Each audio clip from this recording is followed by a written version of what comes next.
Assalamualaikum warahmatullahi wabarakatuh. Perkenalkan, nama saya Febri Yudhisna Kuswara dengan NIM 2104307 dari Prodi Akuntansi.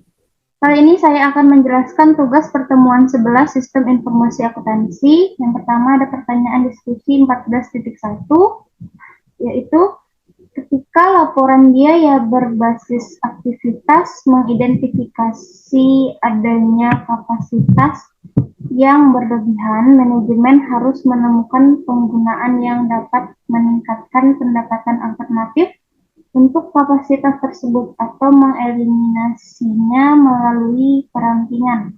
Faktor-faktor apakah yang mempengaruhi keputusan manajemen? Apakah efek samping tersebut dalam kegunaan jangka panjang sistem biaya berbasis aktivitas?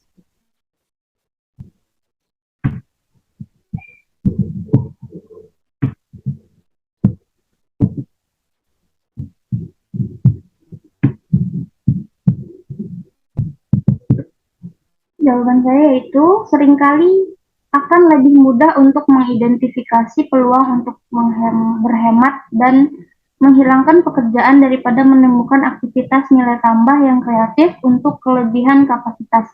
Dengan demikian, manajemen mungkin lebih mungkin untuk menghilangkan kelebihan kapasitas daripada mengarahkannya ke tugas baru. Ini dapat memiliki efek negatif yang serius pada moral karyawan dilepaskan. Pengetahuan dan hubungan pelanggan mereka pergi bersama mereka.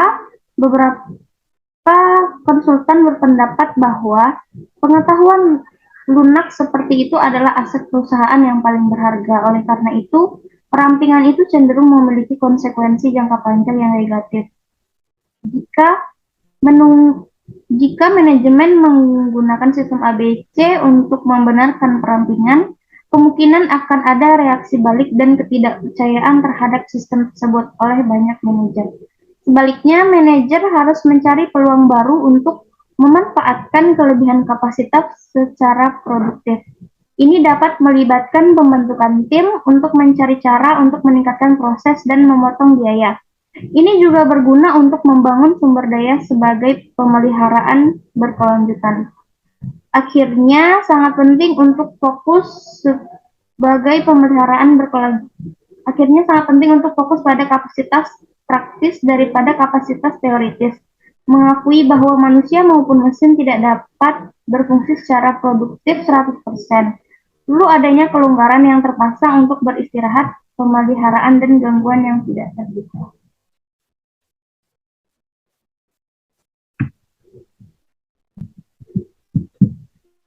Soal nomor 2 yaitu pertanyaan diskusi 14.2, mengapa para akuntan harus berpartisipasi dalam desain produk? Pandangan mengenai biaya apakah yang dapat dikontribusikan oleh para akuntan dalam membedakan dari perspektif manajer pembelian dan para insinyur? Jawabannya yaitu desain produk berkaitan dengan merancang produk yang memenuhi persyaratan pelanggan dalam hal kualitas, daya tahan, dan fungsionalitas, sementara juga meminimalkan biaya. Akuntan dapat menambah nilai bagi tim produksi dengan menggunakan keahlian mereka untuk membantu melacak dan meminimalkan biaya dengan benar. Akuntan dapat mengumpulkan data masa lalu dan menggunakannya untuk memproyeksikan potensi garansi dan biaya perbaikan. Mereka juga dapat membantu menganalisis komponen yang digunakan dalam beberapa produk yang unik. Mereka kemudian dapat memberikan data biaya tentang produk unik dan bertanya kepada teknisi apakah suku cadang tersebut dapat diganti dengan komponen yang digunakan pada produk lain. Melakukannya akan mengurangi sejumlah biaya produk yang tidak langsung, terutama yang berkaitan dengan pembelian dan penyimpanan persediaan. Yang paling penting, akuntan memberikan perspektif yang berbeda dan mungkin memperhatikan hal atau mempertanyakan asumsi yang diterima begitu saja oleh para insinyur dan perancang produk.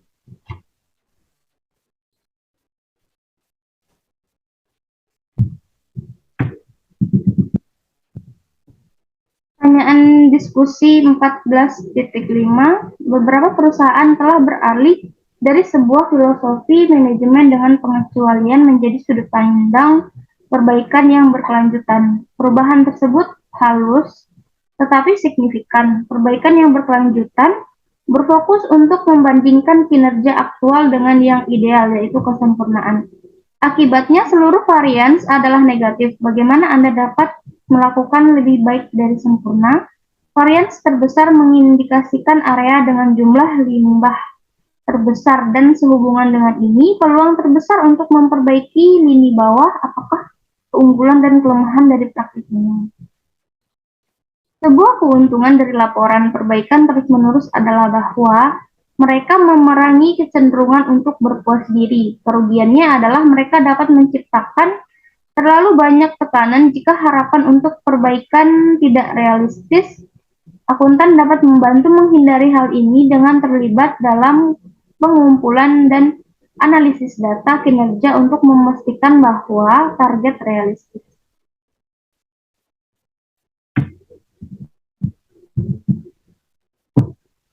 Soal yang keempat, itu ada permasalahan 14.2, prosedur pengendalian internal apakah yang akan paling baik untuk mencegah atau mendeteksi masalah-masalah berikut.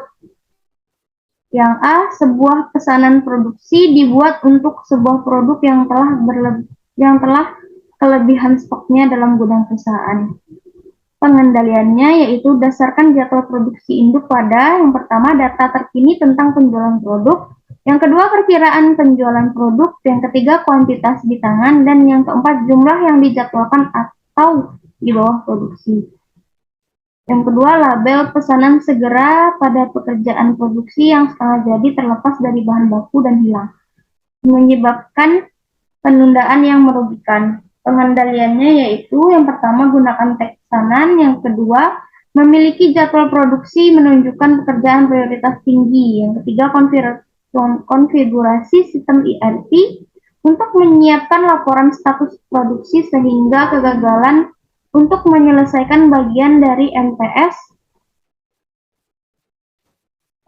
akan terdeteksi tepat waktu, dan yang keempat gunakan ekspeditor untuk memantau pekerjaan dengan prioritas tinggi.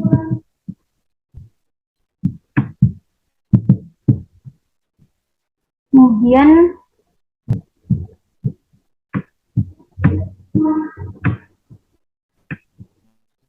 yang selanjutnya, seorang pekerja produksi memasukkan data jam kerja dalam terminal secara online dengan keliru memasukkan 3.000 bukannya 300 dalam kolom kuantitas yang diselesaikan. Pengendaliannya yaitu yang pertama validasi input dengan membandingkan jumlah yang dimasukkan dengan jumlah yang dijadwalkan selama waktu yang telah berlalu. Yang kedua, tandai setiap jumlah yang terlalu tinggi atau rendah dan minta sistem menampilkan permintaan agar pekerja dimasukkan kembali jumlahnya.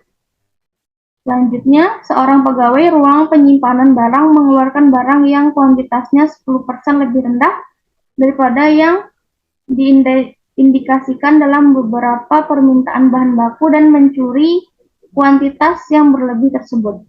Pengendaliannya yaitu selisih tersebut harus terlihat dalam varians penggunaan bahan yang tidak menguntungkan, karena kekurangan akan mengharuskan permintaan barang tambahan. Untuk mencegah jenis masalah ini, yang pertama mengharuskan penerima persediaan dari toko untuk menandatangani permintaan jumlah persis yang diterima. Yang kedua, minta penerima bertanggung jawab atas kecurangan untuk memberikan intensif untuk menghitung secara akurat apa yang diterima. Selanjutnya, saldo kuantitas di tangan untuk sebuah komponen utama menunjukkan saldo negatif. Pengendaliannya yaitu yang pertama, gunakan pemeriksaan tanda pada saldo file master setelah setiap pembaruan file. Yang kedua, rekonsiliasi jumlah yang tercatat dengan perhitungan fisik persediaan. Yang ketiga, menentukan penyebab kesalahan dan mengambil tindakan korektif untuk menghilangkannya. Kemudian yang selanjutnya, seorang penyelia pabrik menghapuskan mesin perakit robot karena dijual sebagai nilai sisa. tetapi sehingga sesungguhnya menjual mesin dan mengantongi hasilnya. Pengendaliannya yaitu yang pertama, batasi wewenang untuk menghapus mesin kepada manajemen. Yang kedua, dokumentasikan semua transaksi yang melibatkan perolehan atau pelepasan aset tetap. Yang ketiga, memerlukan otorisasi ganda, yaitu dua anggota manajemen yang terpisah harus mengizinkannya membuang mesin usang. Dan yang keempat, mintalah seseorang yang tidak terlibat dalam transaksi untuk meninjau sebelum membuang peralatan. Soal yang selanjutnya yaitu permasalahan 14.5. Yang A, siapkan sebuah diagram arus data dari seluruh operasi yang dijelaskan tersebut. Yang pertama ada rencana produksi, kemudian ada persediaan, perkiraan penjualan, dan produksi terjadwal.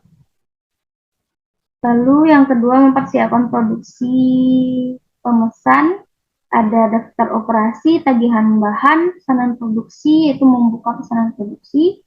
Dan yang ketiga, melakukan operasi produksi. Selanjutnya, soal yang kedua, yaitu prosedur pengendalian apa yang akan dimasukkan ke dalam sistem. Yang pertama ada kontrol akses, itu terkait dengan ID pengguna dan kata sandi. Yang kedua, uji kompatibilitas, yaitu kata sandi. Memformat atau meminta, itu semua data dimasukkan. Kemudian rekam hitungan transaksi. Pemeriksaan validitas, itu nomor kode produk, dan pemeriksaan batas, kuantitas produksi, pemeriksaan lapangan seperti tanggal dan kuantitas produksi, tes ketuntasan seperti setiap catatan, pustaka file, itu log file master, master label eksternal, itu file, label tajuk, yaitu label induk, salinan cadangan seperti daftar operasi dan tagihan bahan, salinan cadangan seperti pesanan produk.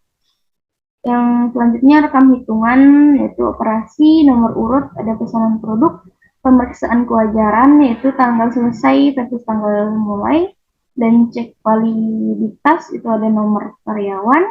Kemudian yang terakhir ada uji kewajaran, yaitu waktu yang berlalu. Baiklah, hanya itulah yang dapat saya sampaikan. Jika ada kesalahan, saya mohon maaf. Saya akhiri dengan Assalamualaikum warahmatullahi wabarakatuh.